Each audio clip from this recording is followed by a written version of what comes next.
All right, so when we talk about exoplanets, and remember, it's not just exoplanets, right? That life might be exomoons as well. And so far, I believe that there are only 1 or 2 confirmed exomoons that we've ever seen, that we've ever detected. Okay?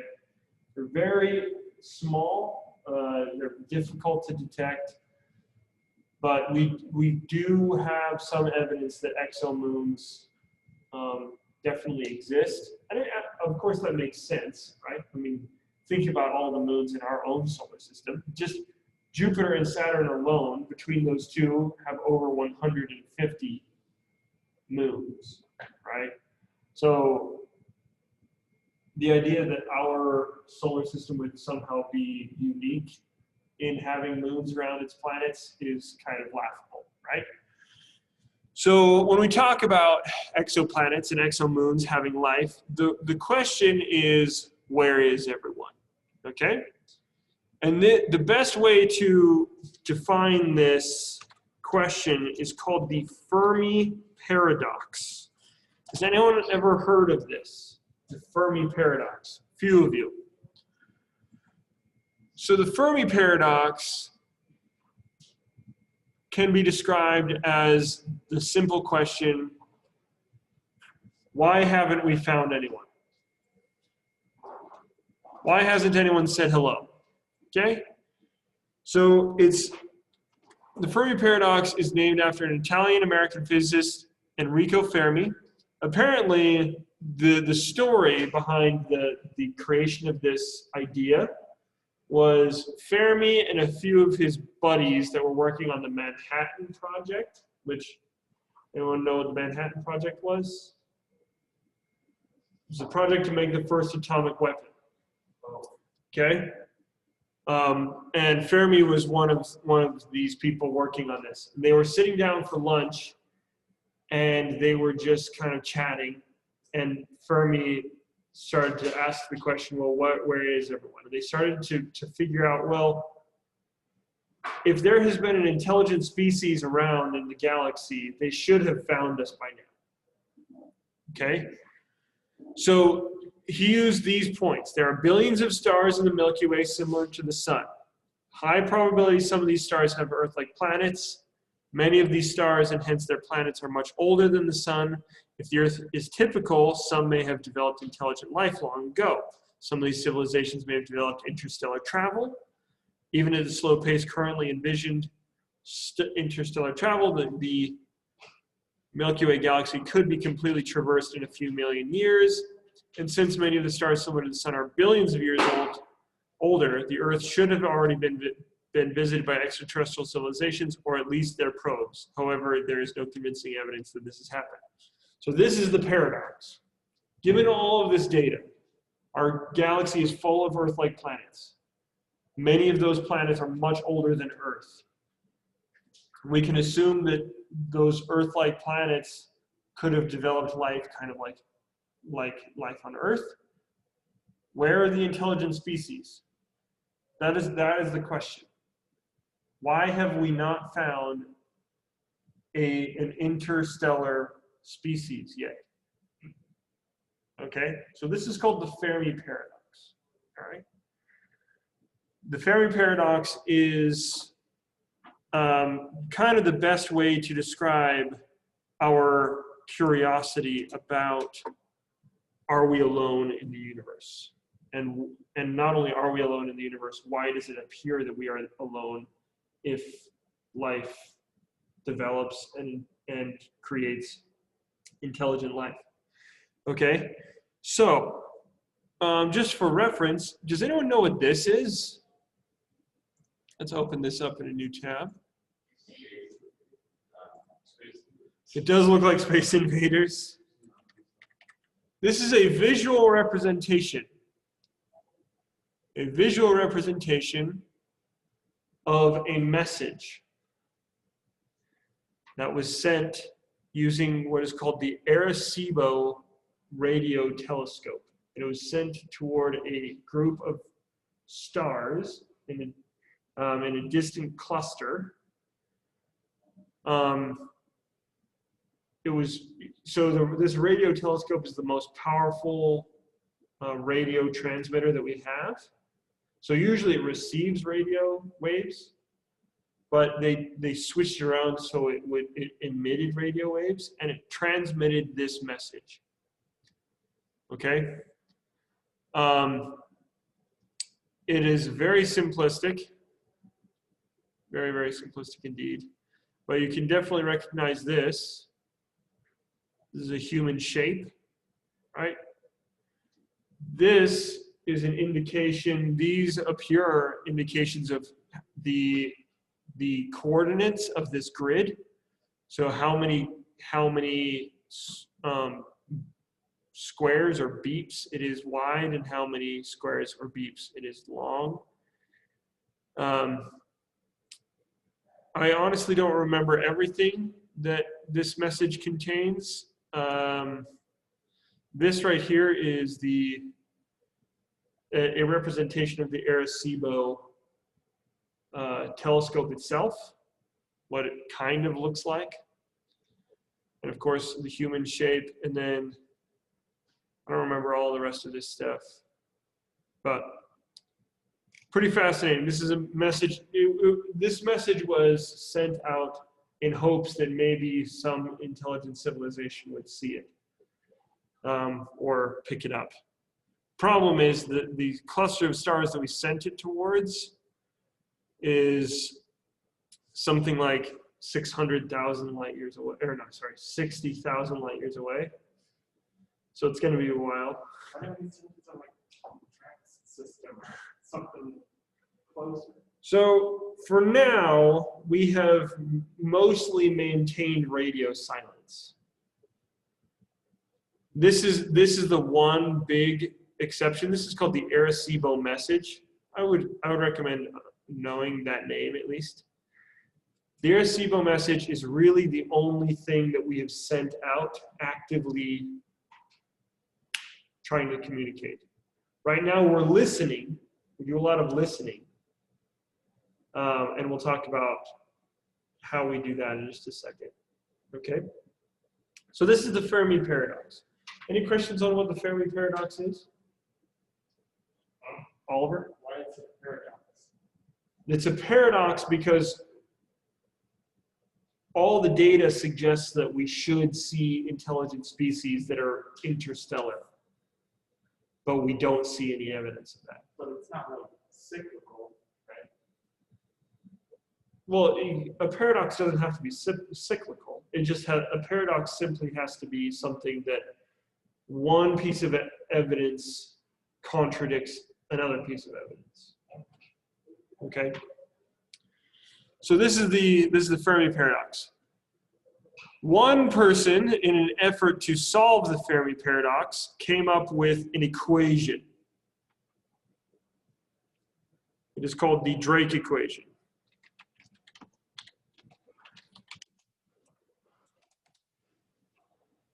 Araceli, I can hear your music, by the way. Or I can hear someone's music.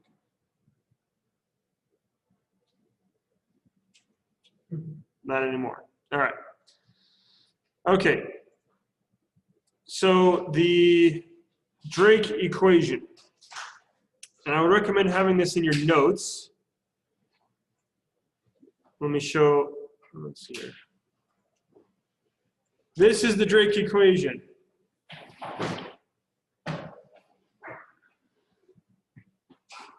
It's kind of it looks really scary. What is this?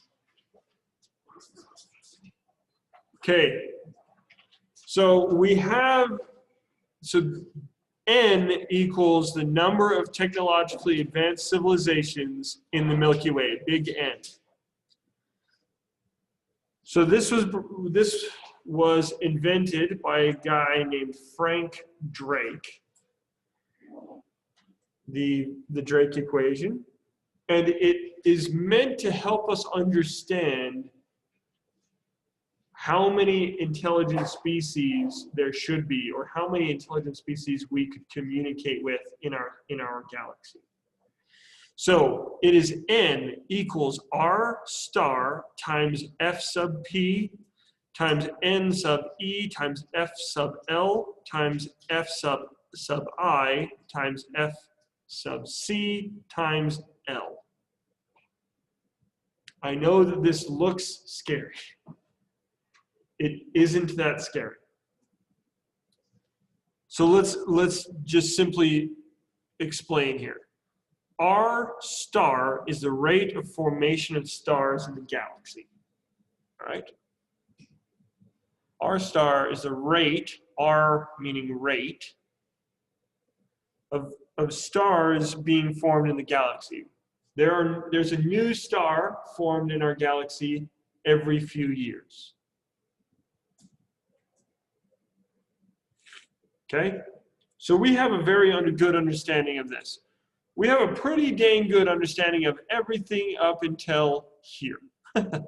Okay? So R star, then you multiply that by the fraction of stars with planetary systems. So fraction, this would be a decimal point. Okay? So far, we've been learning about exoplanets, right? So far, our understanding is that this is actually a pretty high fraction, something like 0.8, 0.9. Okay? So 80 or 90% of stars have planets around them. Okay? N sub E, number of planets per solar system with an environment suitable for life. So this is habitable zone planets. What? About a quarter, yeah. As far as we can understand, about 1/4 of all planets form in the habitable zone. So 0.25, something like that.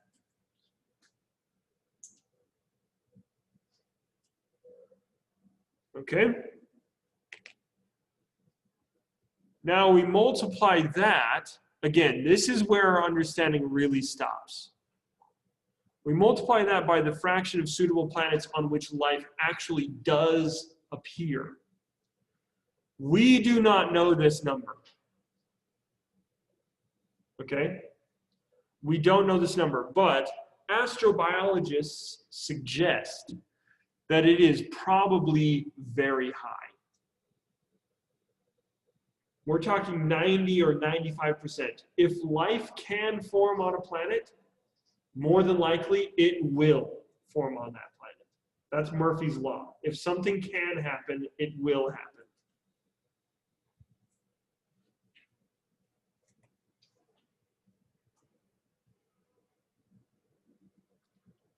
Okay?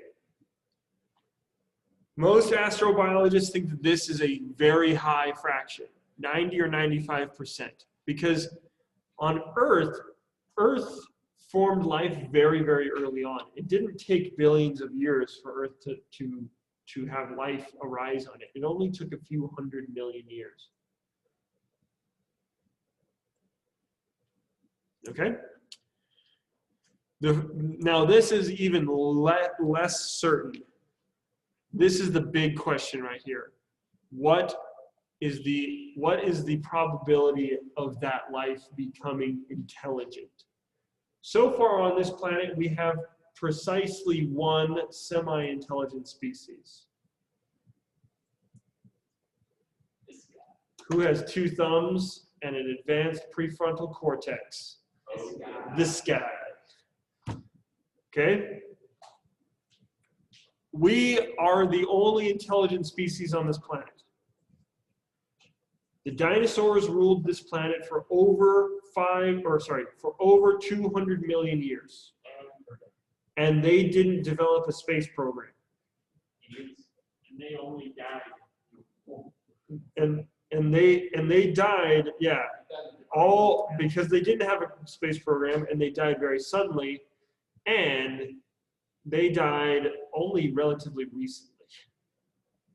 Okay, I know that 66 million years doesn't sound very recent, but in the age of the universe, it is. Okay? So intelligence. the fraction of civilizations that develop technology. So F sub C, C stands for communication, right? So N sub E is environment, F sub L is life, F sub I is intelligence, F sub C is communication. So these are intelligent species that develop radio transmission technology. So they are able to communicate using wavelengths of light or some other way.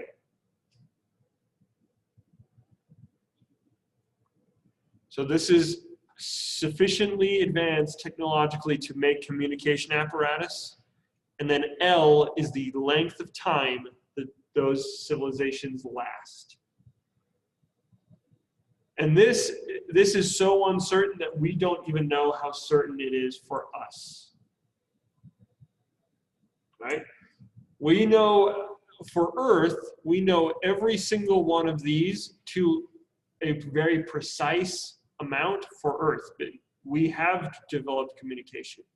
Earth has developed an intelligent species. Earth has life. Earth is a suitable environment, right? However, we do not know how long our advanced technological society will last. For me and my fellow optimists, we think it's going to last a very long time. But some people are more cynical, and that's okay. All right? Questions on any of this?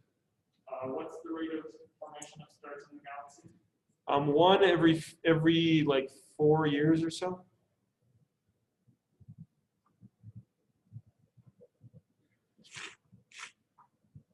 Okay. Questions on any of this? Later today, if we have time, there's a fantastic song by a band that I love very dearly, Helion Prime, that is called Drake Equation. It's a song completely about this, this equation here.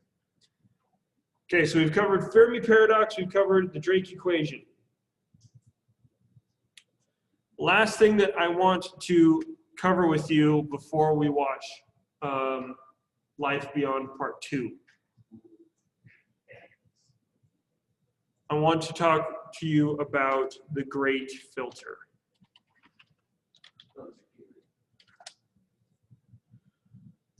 Okay? The Great Filter is the idea. Oh, really?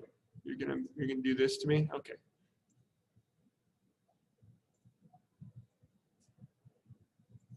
All right. A great filter is the idea that life might be very common, but along the path to intelligence, there are many filters that stop intelligence from happening, or that's not just stop intelligence from happening, but stop. So a type 3 civilization, we'll cover this later. Just suffice it to say, this is an interstellar, very advanced technological civilization. A civilization that travels between the stars and has colonized many, many planets. Okay? This is the finish line. This is the starting line. And somewhere along the way, the Great Filter is a way to explain the Fermi Paradox. That the Fermi Paradox is the case.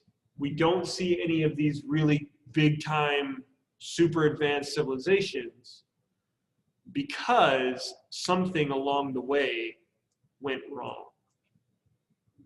And the question is the Great Filter behind us? Have we already passed the ultimate test? Is the ultimate test the development of intelligence on a planet?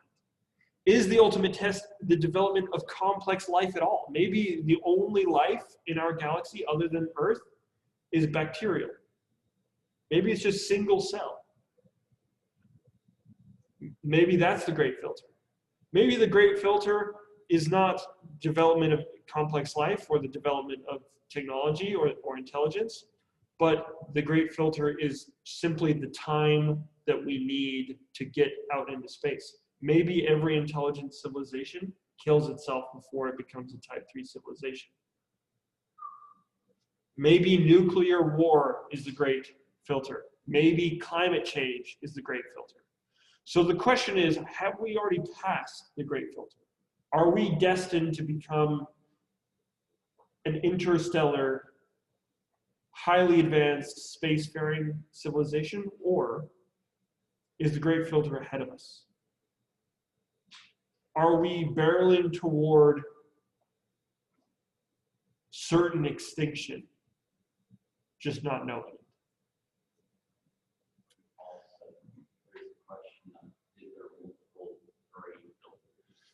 Are there multiple great filters? Maybe, and this is probably the case. This is probably the case. Maybe it's not just a single great filter. Maybe it's just a bunch of small hurdles that you have to clear. Maybe becoming multicellular is the biggest one. Maybe developing intelligence. Maybe developing technology. Maybe developing space travel. Maybe developing radio communication. Or it could, all of these combined could be our great test. Will we kill ourselves with climate change? Will we destroy our ecosystem so badly that we don't make it past a nuclear war? Okay? This is an explanation for the Fermi Paradox. Maybe life is very common. Intelligent life is probably less common because that's a hurdle that has to be covered. Maybe intelligent life is kind of common, but intelligent life with a space-faring technology is less common. These are all hurdles, obstacles that must be navigated in order to achieve a spacefaring, highly advanced technological civilization. And maybe we just got lucky. Maybe we're the only planet that is suitable for intelligent life. Okay? Do I want to cover that again right now? Sure. Last thing. Okay, I promise I said that this was going to be the last thing. This is really the last thing. There is a hypothesis with which I firmly disagree, called the rare earth hypothesis. All right. The rare earth hypothesis is that Earth is just too perfect. There is no other planet in the universe that could harbor intelligent life. That Earth was so special that it's the only place that a spacefaring civilization could arise. So maybe the great filter, and this is, the rare earth hypothesis is kind of a version of the great filter, but the great filter is way at the beginning of the journey. The great filter is not the formation of life or the intelligence. The great filter is simply the formation of a planet that could make life. Okay? So, rare earth hypothesis is another version of the, oh my gosh, Gaia? No. Have we talked about this? Yeah. Gaia is Netflix for crazy people. Okay? Oh, don't even get me started. So a lot of the people that subscribe to the rare earth hypothesis are nut jobs. I'm just going to tell you right now. A lot of these people are like super into mysticism and all sorts of, oh, that's a terrible picture.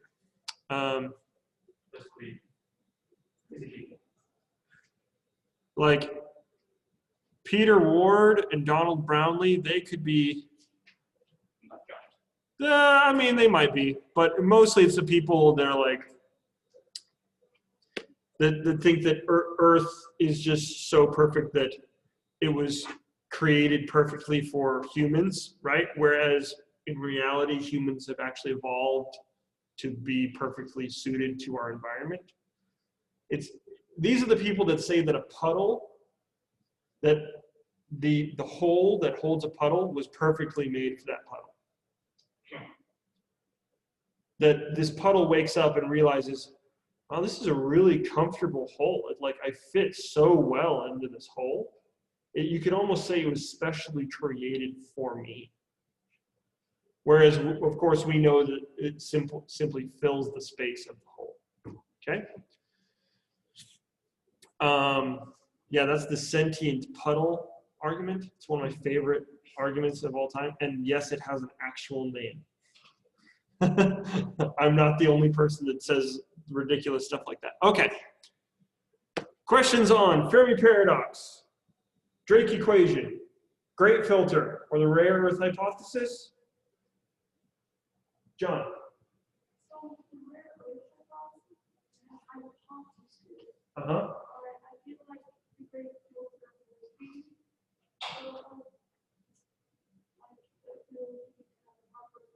Uh-huh.